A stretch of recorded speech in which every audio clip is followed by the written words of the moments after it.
तपस्या, वैराग्य, अभ्यास और तीव्र ज्ञान की इच्छा, जब तक ये 4 गुण न हो कोई शिष्य नहीं हो सकता।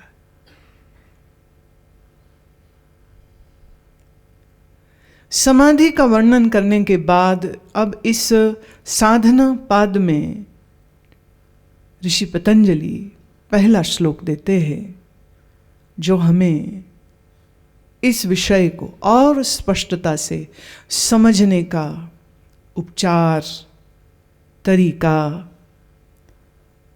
साधन सब उपलब्ध कराएंगे। समाधि तो चाहिए, पर उस समाधि तक पहुंचेंगे कैसे? योगस्य चित्त वृत्ति निरोधा चाहिए, पर वो होगी कैसे?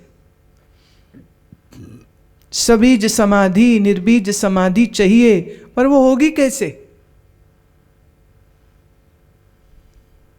कैसे? उसका उत्तर इसमें मिलता है। तपः स्वाध्याय ईश्वर प्रणिधानानि क्रिया योगः। पहला, तपस्या होनी चाहिए। तपस्या से अर्थात सहन करने की शक्ति, सहन करने की शक्ति। जरा सी गर्मी बड़ी घबरा गए, जरा सी सर्दी बड़ी घबरा गए, जरा सा किसी ने कोई कड़वा वचन कह दिया, घबरा गए।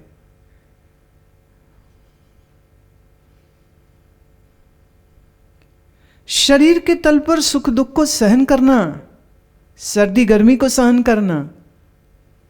सर्दी दुख देगी, अधिक गर्मी दुख देगी। तो शरीर के तल पर सर्दी गर्मी, शरीर के तल पर सुख दुख को सहन करना तपस्या है। मन के तल पर मान अपमान को सहन करना तपस्या है।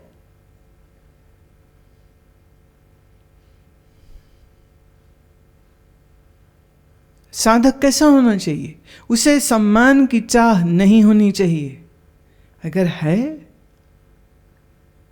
तो अभी आप योग मार्ग के साधक नहीं हो सकते।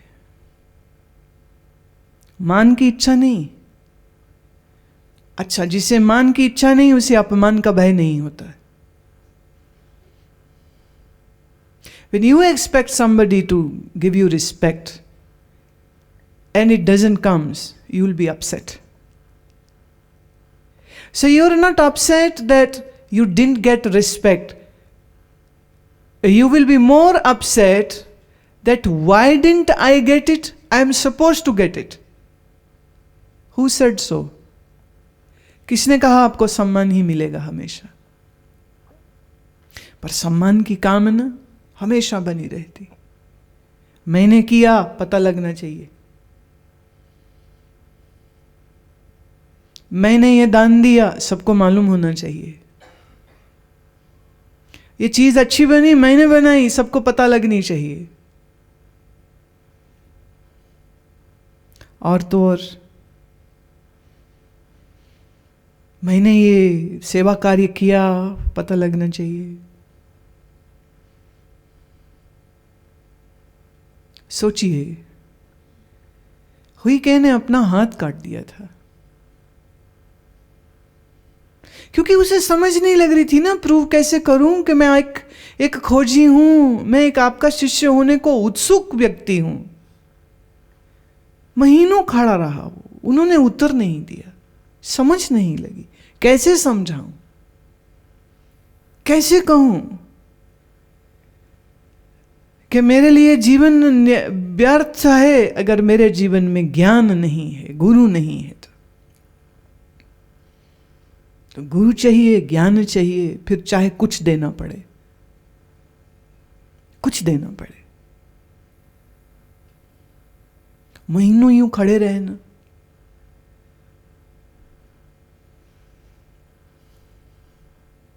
एक रडार होता है ना, जैसे माँ के अंदर कि उसका बच्चा दूर हो तो उसे मालूम हो जाता है कि कुछ ठीक नहीं है, बच्चा शायद बीमार है।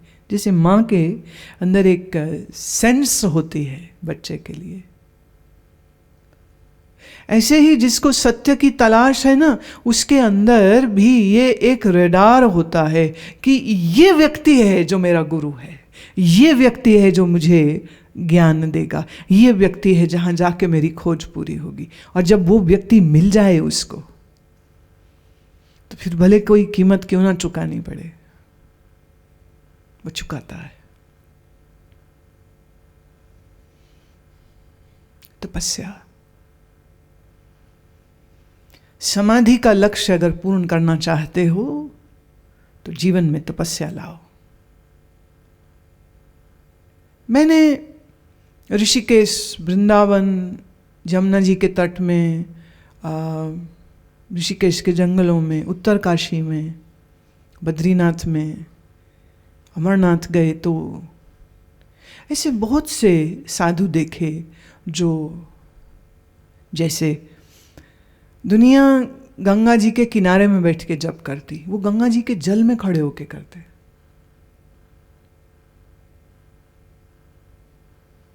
कमर तलक गंगा जी का जल बहाव है। गंगा जी में सिर्फ वो ज्योति वाले दीपक ही नहीं, फूल ही नहीं, कभी कभी सांप भी आ जाते। हमारी एक जानने वाली महिला जिनने साधक जीवन अपने गुरु के चरणों में जिया था, उसके साथ घटा था। वो थोड़ी कठोर थी स्वभाव की, तो वो एक बार गंगा जी के तट में बैठ के जप करती थी। जल चढ़ गया था तो जिस सीढ़ी पे बैठती थी वो वहीं जाके बैठ गई। तो करीब करीब उसके छाती तलक पानी बह रहा था। तो देखिए डर नहीं लग रहा उसको, बैठ गई वहाँ पर सीढ़ी में। जप अपना जितना करती थी मैं वहीं करूँगी। जब संकल्प होता है, संकल्प की एक शक्ति होती है, एक अनुशासन होता है, और अनुशासन पालन करने के लिए एक संकल्प की शक्ति होती है। कई लोग कहते हैं जी चूंकि हमारे में संकल्प शक्ति नहीं इसलिए हम कोई अनुशासन नहीं लेते, और मैं ये कहती हूं अनुशासन लोगे तो ही संकल्प शक्ति बनेगी।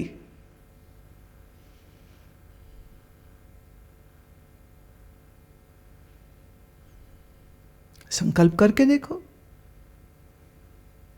छोटे से छोटा संकल्प हो, भले यही हो कि सुबह 6 बजे रोज उठेंगे, उठते ही स्नान करके आसन करेंगे। संकल्प है, I will do this, make a resolve. May be it is a very small one, that every day 6 AM I will do my yoga asana, whatever may happen. Somebody dies, somebody getting married, a party happening, whatsoever. I'm going to do this. One sankalp, do it. Many challenges will be there, but do it.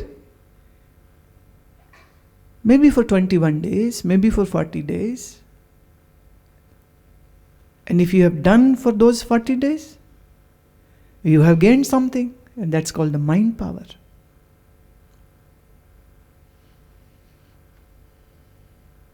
संकल्प बनाया ना कि करेंगे 40 दिन, इसी को हम अनुष्ठान बोलते हैं।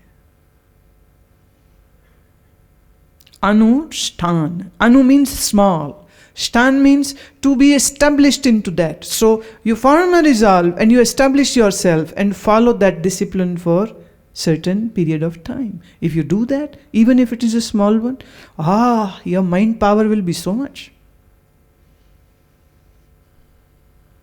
So किसी न किसी प्रकार का अनुशासन जीवन में जरूर होना चाहिए।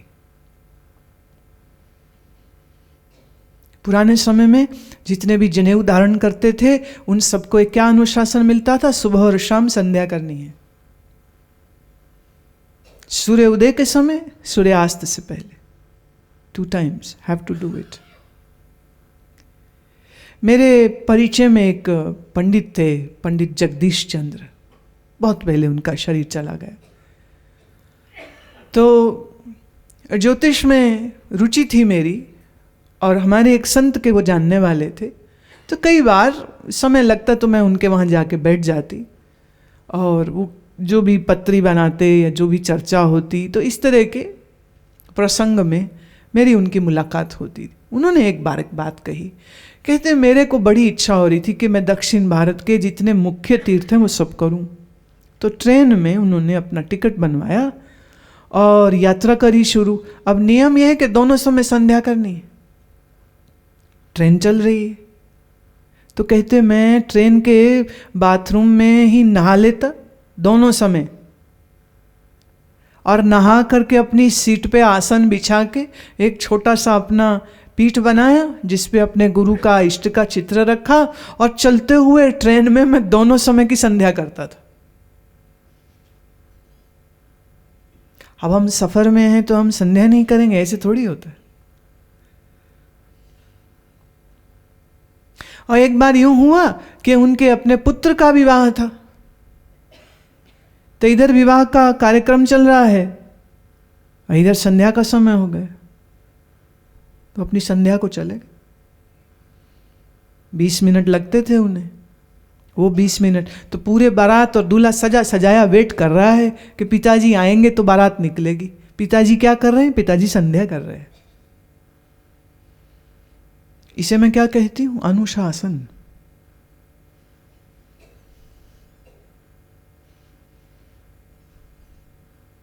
बिना तपस्या के कोई साधक नहीं बन सकता है। तपस्या चाहिए। तपस्या मतलब वो शरीर की हो सकती है। देखिए, अब हमारे जीवन में इतने उच्च कोटि के महात्मा, साधु, संत, स्त्री, पुरुष आए हैं कि इतनी कहानियां हैं कि बस वही कहते रहें तो सालों निकल जाए। हमारे एक परिचय में एक महिला संत है, वो अभी भी जीवित है, 95-96 की वो होनी चाहिए। उनके घर वाले उनको साधना में बैठने नहीं देते थे। तो दोपहर में जब घर वाले सब पंखे के नीचे सोते थे, वही एक समय होता था कि कोई उनके ऊपर नजर नहीं रखेगा, टोकेगा नहीं, रोकेगा नहीं। तो वो भरी दोपहर में छत पे जाकर, उनकी छत में पुराने घरों में उसे मग बोलते हैं, लोहे की सीखें लगा दी जिससे रोशनी नीचे तक चली जाए। मकान से मकान जुड़े रहते हैं ना, तो वो सेंटर ऑफ द हाउस में उसके अराउंड होगा पूरे कमरे, रसोई, गुसलखाना सब, तो बीच में ऐसे छोड़ते, उसमें सलाखें लगा देते।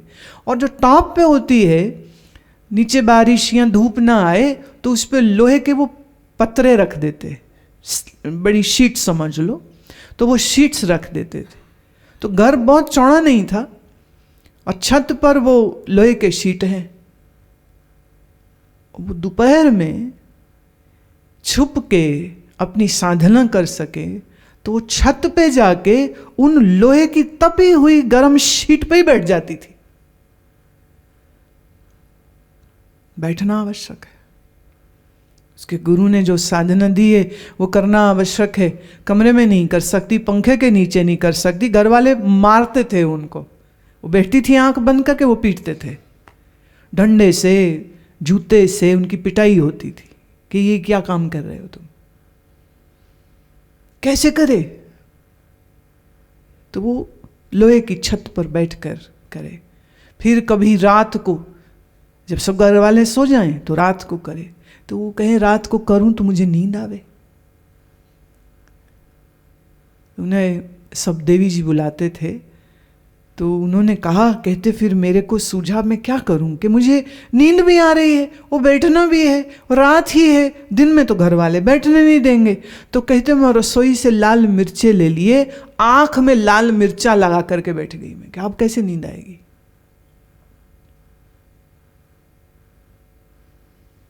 एक और उदाहरण देती हूं। स्वामी सर्वदानंद जी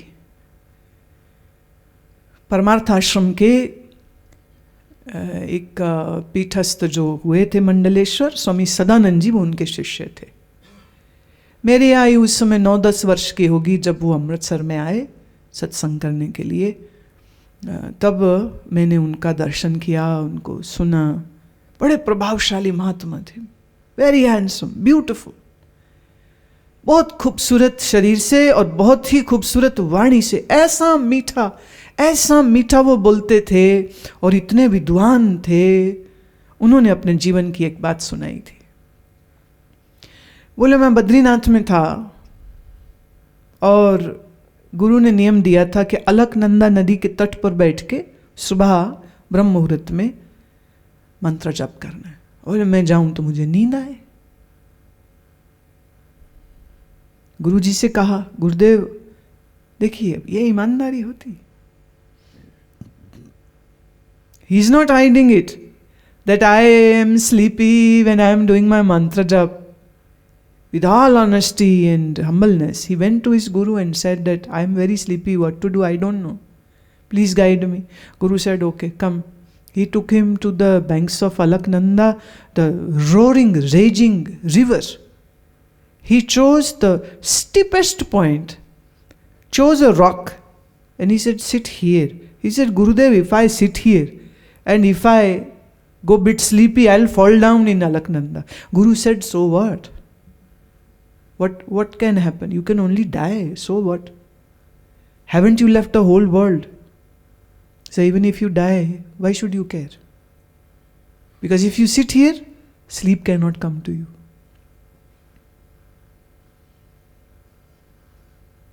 साधु होने का मतलब क्या? कि ईश्वर की राह में जीवन दे दिया, अब भले मर जावे तो मर जावे, पर साधना नहीं छोड़ेंगे। सबसे खतरनाक पॉइंट पर, सबसे ऊंचे पॉइंट पर लाके उन्हें बैठा दिया और कहते यहाँ बैठो, यहाँ बैठ के मंत्र जप करो। और स्वामी सरदानंद जी कहते मैं वहाँ बैठा और वहाँ बैठ के जप किया और ये बिल्कुल सच्ची बात है, नींद तो आई नहीं। फिर